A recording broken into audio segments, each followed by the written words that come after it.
खैबर पख्तूनख्वा जे governor Faisal करीम कुंडी वॾे वज़ीर चूंड खे गैरआईनी करार ॾींदे चयो आहे त जेसिताईं अली अमीन जी इस्तीफ़ा मंज़ूर नथी थिए तेसिताईं वॾे वज़ीर चूंड खे गैरआईनी सम्झियो वेंदो।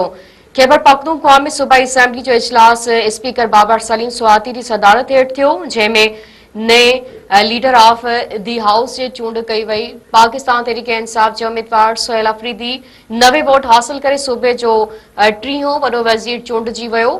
खैबर पख्तूनख्वा जे गवर्नर फैसल करीम कुंडी चूंड खे गैरआईनी करार ॾींदे चयो त अॼु वॾे वज़ीर चूंड गैरआईनी हुई। जेसिताईं अली अमीन जी इस्तीफ़ा क़बूल नथी थिए तेसिताईं वॾे वज़ीर चूंड गैरआईनी सम्झी वेंदी।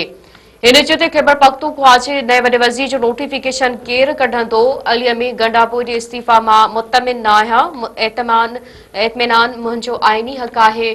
अली अमीन अरबा ॾींहुं मूं वटि अची उनखे चांह बि प्यारींदसि ऐं इस्तीफ़ा बि क़बूल कंदसि। उन खां अॻु खैबर पख्तूनख्वा जे गवर्नर वॾे वज़ीर अली अमीन गंडापुर जी इस्तीफ़ा ते एतिराज़ कंदे चयो त मुंहिंजे ऑफिस खे तव्हांजी इस्तीफ़ा जूं 2 कॉपियूं मिलियूं आहिनि।